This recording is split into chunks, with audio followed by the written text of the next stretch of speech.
You want your messaging to not only attract in the right people, but what I like to say is gently repel and release to the universe those who are no longer your people. And that Yes. is okay. Because when you release them, that gives them the space to find the person that is actually going to work for them, just like it gives you the space to attract in more people that are working, that are aligning with you.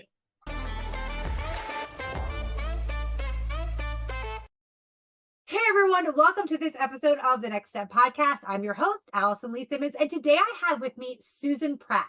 She is a copywriter and messaging strategist who helps businesses and entrepreneurs dial in their messaging to attract more leads and, more importantly, convert more of their audience into actual paying clients. Her superpower is creating that bridge between her clients' target audience's biggest problems and then positioning her clients' services as the best solution. Susan, welcome to the podcast. Oh, Allison, I'm so excited to be here. I've loved listening to season one and gotten a lot of great insight and tips about how to improve my business. So I'm happy to be part of your effort to get people moving in the right direction and taking those next steps. Well, and I'll just say, I actually really enjoyed being part of your email workshop. You did an email marketing workshop inside our We Meet Wednesday networking group that we both are a part of. And I was like, this is so great, like simple but effective. And I can actually implement the stuff that I'm learning. So yeah, ditto. Like I've learned so much from you. So this is a great symbiotic relationship. A great collaboration. I agree. Yes. Exactly. So I want to talk about your path to becoming a copywriter, because as a Mac geek, like to me, the idea of being a copywriter is like not on your life, pal. So like, what is your background and how did you become a copywriter? So, you know what? This is one of those things where you just early on, we all discover that we have skills, interests, and whatever, and we just tend to kind of follow them. And that's a little bit what happened to me is I was, a good enough writer in high school. I went to college, realized I wasn't as great a writer as I thought I was, but, got better in the process, right? And, then moved out into the world and spent a lot of time. There was a period of time when I was busy raising kids, but I was still writing. I was on the PTA. I was helping with the newsletter. And then when I went back to work after having, gotten my kids, launched into school full time, I was working for my local Girl Scout Council on the team that was responsible for implementing the cookie program. So when you think, the the right program. right. So while the girls are doing the selling, there's a team behind them, actually implementing the program. So that was me on that team. And I was writing all the content, the manual, the emails, all of the things. So then when I decided that I was going to, go out on my own, I was, not going to have that, not going to stay with that job anymore. And I kind of looked around. I was like, all right, these are the skills I have. And then I was like, all right, well, this is how I can repurpose these skills, refocus them into something that's going to support me and pay me to do the thing that I do really well. And so that's how I ended up in copywriting. And then once I got into copywriting, that's when I got a little bit more into understanding messaging and kind of the underpinnings of copywriting. So that's how I got to where I am today. I love that. Well, and then you just led in beautifully to the next question, because copywriting, while that is a skill, you are good with words, it's the strategy behind the messaging that is what business owners really, really need. So I just want to talk about that a little bit. Let's talk about how you help your clients craft messages that actually resonate. Like, what is that strategy? How do you come up with that? Is it individual for each person? Do you have a framework that you use? Well, right now I'm working on building out like a more extensive framework, but at the core of it, it is interviewing and research, right? So you have to really understand who your client is. Hopefully your client understands who they are, right? That's the first thing.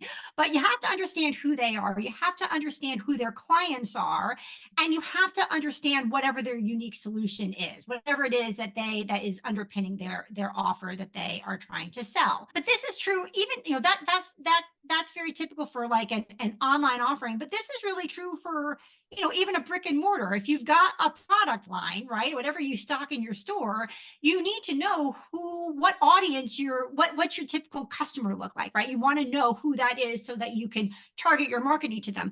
And the best way to do that, obviously, is like some market research, right? You got to know who your people are. Yeah. I think too often probably less so now, but probably this was probably more prevalent, a couple of years back, is that people would create a course, they'd come up with an offer, and then they would try and find the audience for it. Right. And the problem with that is the audience, there may not be an audience for it, right? So what I always say is, and the other thing to remember is that your customer, I don't care if you're selling soap or if you're selling an online course about how to improve your relationship. Your customer is not buying your course or your soap. They are buying the solution to their problem. So they have a problem with their relationship and they are buying your expertise to help them through that. They are not buying your soap. They are buying something to clear up their acne or to moisturize their skin, right? Right. So it's always those things that you're talking about. You're talking about the benefits, not so much the product itself, right? So that's the most important thing to understand. Make sure that you're actually talking about the problem that you solve. The next step is crucial, is how does your customer describe the problem, right? Not how you describe the problem. You're the expert. You understand how whatever it is you do solves the problem. But I'm going to give an example. I've heard this a number of times, but it's kind of one that everyone understands, is weight loss. If you are a coach and you've got an offer out there that's going to help people lose weight, you might be using techniques that help clients rewire their subconscious neural pathways. I can guarantee you that is not what your customer is thinking. Your client is not thinking, what? right? Your client is not thinking, gosh, if only I could rewire my neural pathways, I could lose these last 10 pounds. No. So you have to know what is keeping them up at night and what words are they using to describe that. Are they saying things like, I have this uncontrolled urging for sugary desserts after 10 p.m. every night, or I've tried all the diets and I still can't lose weight? That's what their experience is. And you have to speak right there at that experience. This doesn't mean that once they get into the course or they start working with you one-on-one, you can't get into the thing that actually, brings the transformation. Mm-hmm. But you got to start with where they are. So knowing where they are aware is really the most important thing. Well, and I just want to just tap in real quick because I just love that analogy, but you make such a good point. The idea of like actually speaking to them on the level that their problem is at. I know I want to lose weight. My jeans are too tight, but I still reach for those Nutella and Oreos after the kids go to bed. There's obviously something going on here that's triggering that need for the chocolate hit. And then the next morning I put on my jeans and I'm really annoyed with myself for eating it that day before, but that doesn't stop me. So you're absolutely right. Like solving my problem is if you told me we're going to help you not want your Nutella, I'd be like, you're not going to make me not want Nutella and Oreos. Like, just forget that. But then the idea of talking to the fact, like, no, we're going to help curb your cravings. Right. Yeah. Or yes, exactly. Well, yeah, we're going to identify why it is you feel that way. You know what I'm saying? But the thing that would have got you is if you were looking for someone to help you with this problem and they said things like, are you really annoyed by the way your jeans fit? That would have landed smack dab right with you, right? Yes. Because you'd have been like, oh my gosh, she knows who I am. It's like she's can here go with me. down. She can see that, right? She can see my jeans don't fit. Like, this is the person for me, right? And that really is at the crux of it, is that the communication, like the way you're speaking, needs to kind of like bypass the thinking mind and land right in the subconscious, because people aren't going to spend the time to think, does this make sense? Do I understand? No. If they have to question whether or not they understand, they're moving on, right? And they buy with their emotions, not with their logic. Yes, exactly. And then, the other thing I think we've all heard is a confused mind doesn't buy, right? So it needs to be very, very simple and right there. But the other piece to this is, okay, so that's great, Susan. You've explained to me I need to speak to my audience where they are. How do I find these people? Like, how do I know what they're saying, right? Yeah. So the key is you got to hang out where they are, right? And that is, if you're talking about an online offering, maybe either you've got a Facebook page or an Instagram account, and you can see how people are commenting. You can see how people are responding to your posts. But if you don't have your own, go to other people's, right? Find the groups where these people are hanging out and read their comments. We've all seen people post voluminously on Facebook, so it is just a matter of kind of mining it for that kind of language.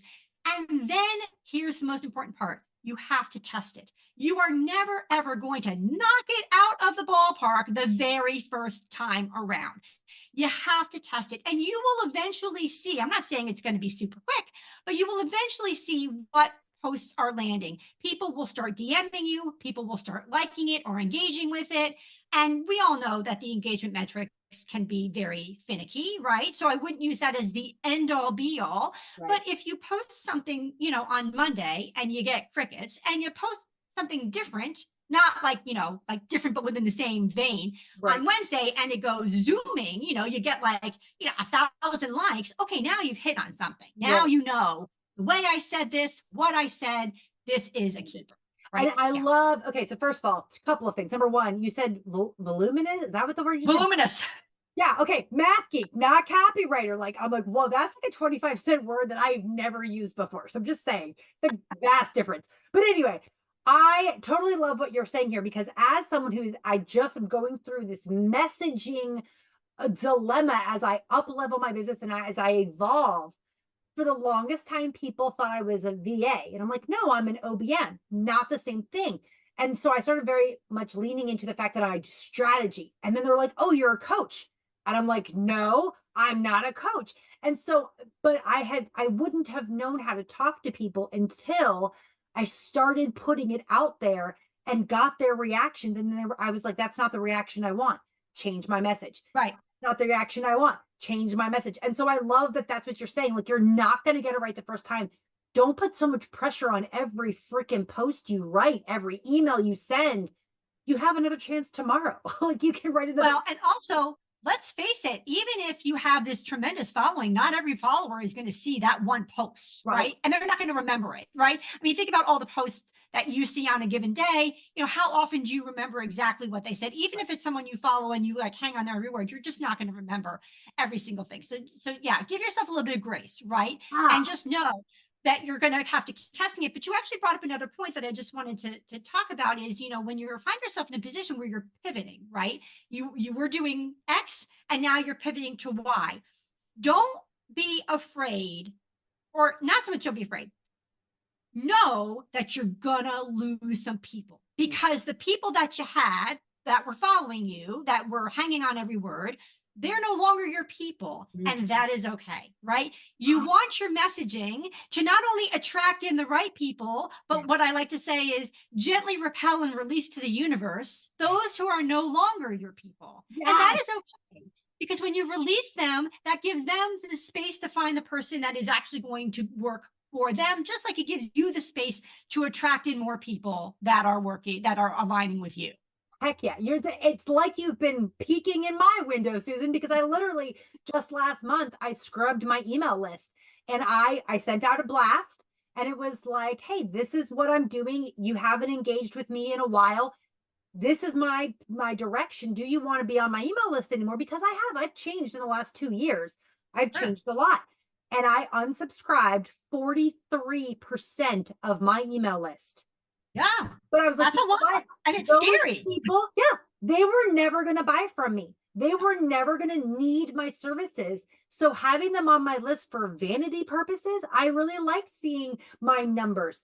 It's not going to do me any good. Those, one of the other women that I know that I had on the podcast recently, she's like, subscribers don't pay your bills.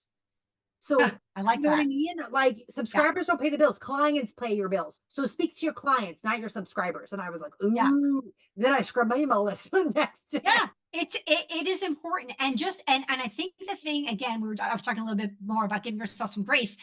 Give yourself the grace to lose those subscribers. Just give yourself the space that you need to create, especially when you're talking about entrepreneurs. The space to grow the business that you want to grow. But the same thing. I mean, I'm sure most of your listeners really are kind of online entrepreneurs, but the same thing would be true if I heard this the other day. If someone had bought I think she had bought a store, or she had bought a product line and was trying to pivot, the types of products that she was going to be carrying, still within the same area of like soaps and lotions, but different demographic. And it was part of a group call, and I was like, yeah, you just have to be okay with losing them. They're no longer they're not the people who are going to come and buy anyway. If you're pivoting, they're not going to come buy your stuff. So once I think people realize, oh wait, I'm really in this to get people to buy what it is I'm selling, then they have a little bit more of an idea of, okay, it's okay to let these other people And it's funny because I will say this too. In the era, the online era that we are now in, and we can all see how many people follow us and how Yep. many people like our posts. Brick and mortars didn't have this problem 25 years ago. Nobody knew how many customers came in and came out. Right. So there wasn't this level of this vanity that we experience now as business owners did not exist back then. Because truth be told, we all know Pepsi and Coke are two soda brands. I've got no idea if Coke has more sales than Pepsi. You know what I Right. mean? Right. Oh, we don't know those numbers. No, no, we But don't know those now numbers, you can right? go to Yeah. social media and be like, well, they have this many followers, and so I digress, but it's a whole thing. It's It's a a whole whole thing. thing now. It's It's a a whole whole thing now. thing. That's for sure. Right. Yeah, So exactly. Exactly. I know that you do, because of messaging strategy, the buzzword is storytelling, right? Use storytelling in your messaging. I love to storytell. In fact, I think I probably tell too many stories and they take too long to tell. But I know that they're such an important part of messaging. So this is something where I feel like you could probably shed some light. How does one tell, how does one share what they do through storytelling without getting off topic and without getting people to remember too much of the story and not enough about the business? I don't know if you can speak to that. So yeah, so there are lots of different ways to use storytelling. If you're talking about like, in emails, you can use a short story that doesn't actually have anything to do with your business, as long as you can kind of like tie it in. I got an email today from someone that the subject line was, "Why did I wait so long?" And she started off talking about how, for years she'd wanted a juicer. Her husband finally got her a juicer. Now she's really enjoying it. And then she segued into, many of you probably have been watching, reading my emails for a long time, but you haven't actually, taken the plunge to start working with me. Right. So that's how she made Perfect. that connection. So you can use storytelling that way. The other thing to think about with storytelling is it is about a transformation. That at its core is what a story is about, right? So we're all very familiar with the hero's journey, right? You've got the hero to be, goes off an adventure, takes on a dangerous mission, overcomes overwhelming odds or unbelievable circumstances and comes back and is transformed into this other person, right? Your stories don't have to be that, right? That's just an archetype. Your stories can be about really like a 5-second transformation, right? A point in your life or a point in your client's life where something clicked and you went, aha, that's it. You can capture that moment, right? Mhm. And then, and don't be afraid to let, like the thing with the juicer, it can be kind of like somewhat related, right? It doesn't have to be related, but if you can get clients, here's another thing, if you can get clients to share those aha moments, Mhm. those are incredibly powerful. But if you'll indulge me, I'm going to show you, I'm going to give you an example of a personal story, right? Okay. That works or that could work. I haven't used it in content yet, but it could work. So I'm in third grade. I'm a skinny little 8-year-old, right? And my mom is telling me I gotta like do something after school. So I'm signed up for the local softball league. And I'm on a team with this one girl who we all know in my small town is like the athlete of all athletes, right? And I'm like, oh, great, this is just never going to work out.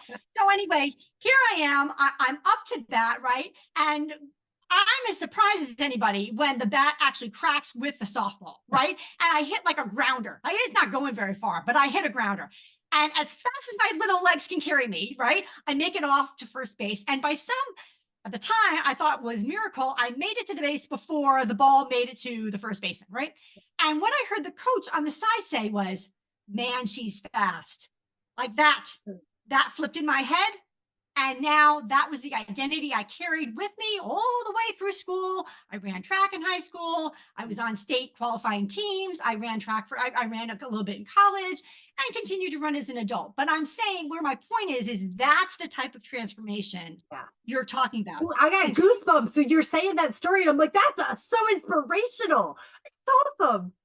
But that's the thing, like, I'm sure that coach had no idea I even overheard him, for crying out loud. It wasn't like he was trying to saying it to me, right? Right. But I got that meant I was like in the early part of the lineup, right? I wasn't like the last kid Yeah. who never really got to bat type of thing. Yeah. So, like I said, and everybody has those moments. And the way you can identify them, well, going forward, but also looking back, is when you can say, at that moment, I saw the light. At that moment, I understood how to move forward. At that moment, I realized everything that had happened before was not the way I wanted to move forward. Whatever it is, it's Mhm. those 5-second transformations that you're looking for in your I life and your client's life. love that because it doesn't takes the pressure off. I don't have to have this massive transformation, incredible, whatever. A Yeah. moment in time that, Yeah. I mean, here you are 30 years later, and that story still resonates with you. It Yeah. still sticks with you. Oh, I love that. Okay, that was a great example of a storytelling for your messaging. I absolutely love that. Love that. So, speaking of which, but not really, you mentioned emails. Let's circle back because I'm literally, okay, right before we started recording this podcast interview, I'm trying to get my weekly subscriber email out. And I know Sure. what I want to say, but I need an intro. I need something that's going to hook somebody in the first couple of lines that's going to Yeah. get them to read the rest of the content, which is the meat. So talk to me about emails and triggering people in those first few sentences. What kind of copy do we want to be using to engage people so they read the meat of our emails? Right. So the first thing is you got to make sure you nail that subject line, right? I mean, which is we could do a whole podcast on email subject lines, We right? So might we're need not going to to do because that. I suck at those. So Right. But the key is you got to get them in, right? And I love the curiosity one. I love the question one. Did you know?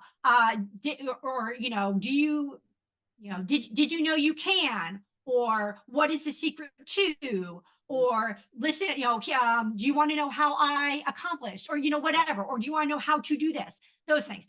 So then I have to say, I do love a good little anecdote once you get in, because if you Mhm. got me in, okay, now I want to kind of, know it's got to kind of tie in. But let's just, all right, now I just got to kind of think of this on the spot. For the listeners, we literally talked right before we started recording about not putting people on the spot on a podcast. Right. I'm literally putting Susan on the spot, y'all. So I'm But not. here's a good here. I'll just use my own example, right? So this is part you had mentioned earlier about me talking about the welcome emails on in the networking group that we're in. Yes. So part of my welcome sequence for the once someone subscribes and downloads the welcome email template is to start talking about, here's your template, I hope you get it, you've had a chance to look at it, and then I go into saying, like, putting an email is not so much about the writing, it's a lot about assembling. Just like when I was young, I used to love doing mad libs, right? And depending on what noun and adverb and adjective you put in, you got really different stories. Yes. This template can work the same way Uh, depending on what it is you want to talk about. It's just a matter of putting in these kind of different components, right? Wasn't the greatest example, but that is kind of what you want to do. So I have to tell you personally, the ones I like the most are ones where people lead off with, I made a mistake. The other day I was walking my dog. I had an aha moment in the shower. Those kind of personal shares, not too much information, but you know what I'm saying. But those are the ones to me that resonate the best. A lot of it again depends. That was clearly for an email sequence. right. If I was doing depends on the type of email and if it's a cold audience or a warm audience. And I usually like to have it just be like one line. Like, don't start off with a big block of text, right? Start off with one line, make it count. It doesn't have to be fully self-explanatory. You've got the rest of the email to build on what that line is. But if Yeah. you can get them to read that one line after, dear Allison, and then the one line, Yeah. chances are you're going to be able to get them to go all the way through. Yeah, I'm just going to go ahead and just insert a plug for your email templates right now. Y'all, we'll put the link in the show notes for Susan's email templates because I have them. But yeah, y'all need to go check those out. Okay, so here you brought it up. You said the word. So now I'm going to go down this rabbit hole. Warm audience versus cold audience. Yeah. How does our messaging have to change, or does it have to change depending on who we're talking to? In terms of how our audience, they're the same target, right? They're suffering from the same problems. Women who are tired of their jeans not fitting, but they still eat Nutella and Oreos before they go to bed, right? That's our target audience. But some of them already know me. Some of them Yeah. have never heard my name before. Is it the same message, or do I have to change it depending on how well they know me? So here's the thing, and we can talk about it a little bit more when we talk about messaging ecosystem. It is basically the same message, right? Your message isn't really changing. you may use different words. If you're writing a Facebook ad to a cold audience, there's some strategies for putting together that kind of copy. Obviously, if you're writing an email to your people, they know who you are. It is a matter of degrees, though, because the people who are already in your world, they already understand your vibe. They know when you reference a TV show, what you're talking about. They're that into it. So that level of familiarity is probably something you don't do for a cold audience, because a cold audience is much more likely to leave right away, right? Yeah. So because they don't have time, they don't know who you are, they're not appreciative of, how fantastic you are. So for the cold audience, you're really probably dealing more with using their words to describe their pain point. That's what's going to get them, because if Okay. they're looking for a solution to that pain, to that unwanted experience, to that problem that they're having, you want to get them to the point where they're like, okay, this is me, let me read more, right? And then once you can kind of get them in and get them to start following you, and either on your email list or following you on the socials, that's where they get more of what makes you, so special and unique. So, all right, you just said another buzzword that I'm like, I don't even know what that means. What is an ecosystem? Like, what are we? What is it? What's a messaging ecosystem? Because I have no clue. Ecosystem to me is science, but it's biology, earth science, and I don't do that either. So, like, talk to me about what's a messaging ecosystem. So when you think about an ecosystem, most of us think of like, what is it, like a nature ecosystem? Yeah. And just like an ecosystem in nature is made up of a variety of plants and animals and soil and water and sunlight, and they all interact with each other in a specific way. Your messaging ecosystem also has different components that interact in different ways. So at the core of your messaging ecosystem, you're going to have your ideal client, right? And the actions and pain points and feelings that they're experiencing. You're going to have your unique solution, the thing that you do that is different from everybody else, and that gets repeatable results for your clients. And then you're also going to have the results, the actual results you get for your clients. So these are the things that you create your content around. Your content should always be speaking to one of these pieces of your ecosystem. So, for example, a lot of people, rightfully so, do a lot of how-to or educational content. And so that's going to relate to how you do what you do. That's going to relate to your unique solution, right?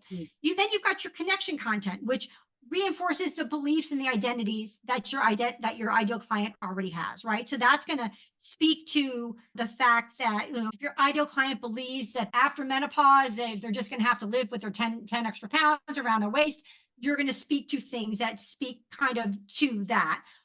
How to address it, how to overcome it, but you're acknowledging, yes, this is the way you feel. And then the other kind of content you can do, and I love this kind of content, this term has been taught to me, is thought reversal, which is where you start to challenge the status quo. You start to challenge the limiting beliefs. So we've all seen content like this. We probably just didn't know what it was. It's along the lines of, did you know that the best way to lose weight is to not cut carbs? Okay, if I'm thinking that cutting carbs is the way to do it, now you've got my attention, right? Because now I want to know how do I do this without cutting carbs, right? This way to not cut Nutella. Okay, I'm in. Let's talk. I'm in. Sign me up for that one, right? So when you think about what are your ideal clients' limiting beliefs, and then you can start crafting content about why maybe this isn't actually the case.